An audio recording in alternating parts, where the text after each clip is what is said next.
You know, Naren, I've made it my life's work to study world-class dentists over 42 years now.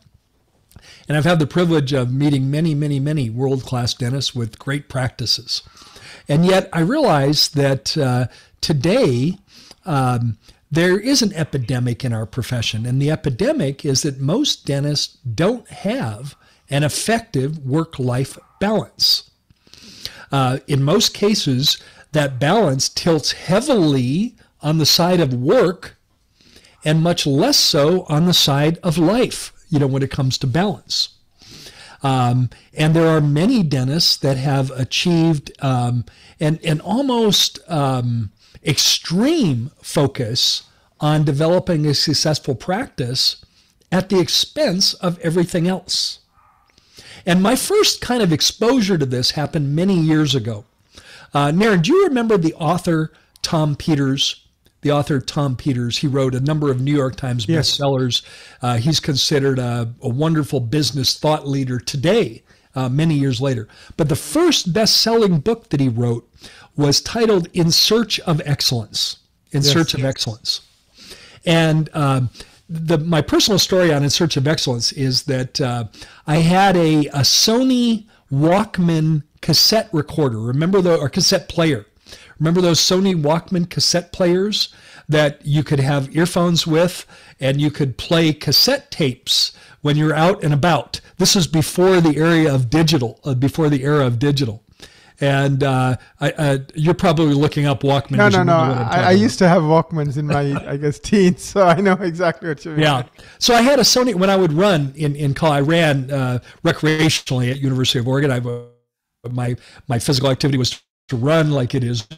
And I would run and I would listen. I'd take my Sony Walkman and I had it in a fanny pack and I would listen to Tom Peters' In Search of Excellence.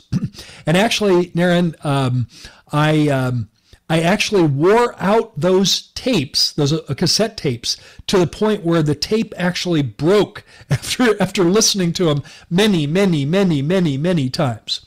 But in his book, In Search of Excellence, Tom Peters studied successful businesses in different parts of the country, and then wrote about what it was that made him successful. He wrote about the leaders, the founders, and the CEOs, what they did to make their companies successful. And he published it in the book In Search of Excellence. About 3 years later, after he published that book, I believe he published the book in 1982.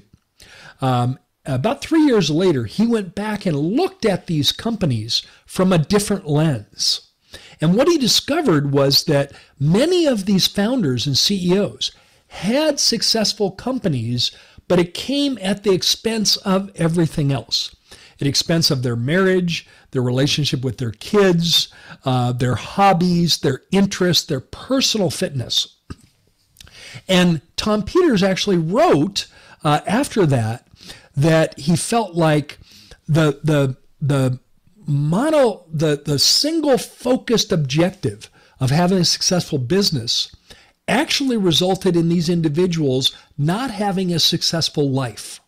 Because one of his theses in the original book, In Search of Excellence, was the reason why these companies were so successful was their owners and founders focused so intensely on developing a successful business.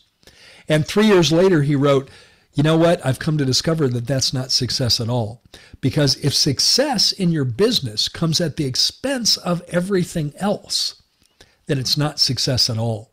And I really appreciated Tom's humility in sharing that insight afterwards, because it essentially debunked his theory of what was success when he wrote the original book. Does that make sense, Naren? Yes, Cuddy. It does. And so that was ingrained in me from early on in my career.